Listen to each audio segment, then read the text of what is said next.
Ahkam in brief. The lunar month and moon sighting. Many of the rituals in Islam require one to know when the lunar month begins, like fasting during the month of Ramadan, Eid al-Fitr and Eid al-Adha. However, on many occasions, the beginning of the month becomes a matter of dispute amongst the community. In this episode, we will try to explain what causes dispute and how the beginning of a new Hijri or lunar month can be proved.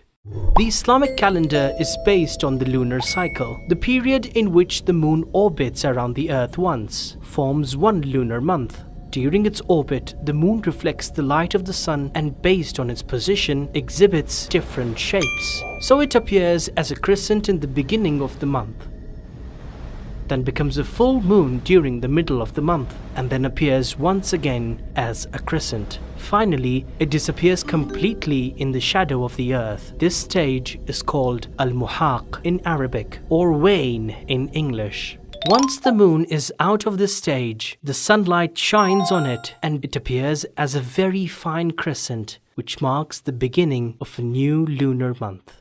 So we know that the movement of the moon and the stars can be predicted and calculated. So why is there dispute over the beginning of the month? The answer is that there are various opinions on determining the beginning of the month. The first is that the beginning of the month only occurs by sighting the moon with the naked eye. The second is that it occurs by sighting the moon, even if it means using magnifying devices like telescopes.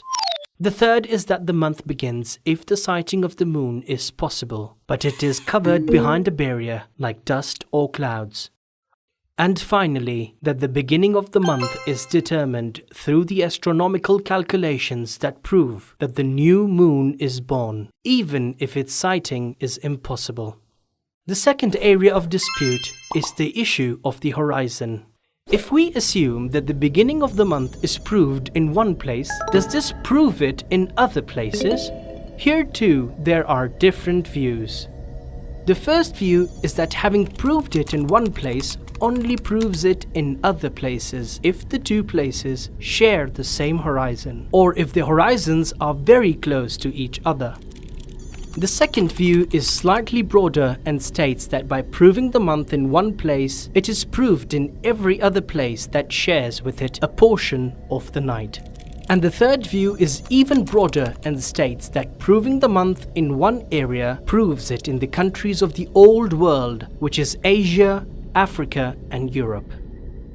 Well, you've now learned that jurists have different opinions on the issue of moon sighting. And since people are following various jurists, it's very natural to have different results.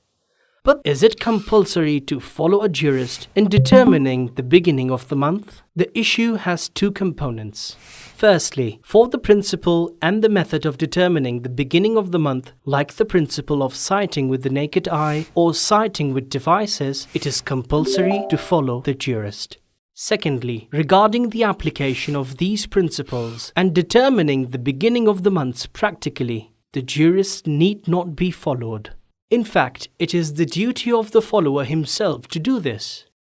So it is possible that the follower sees the moon and the beginning of the month is proved for him legally, even though his believing brothers or the jurist himself have no proof for it.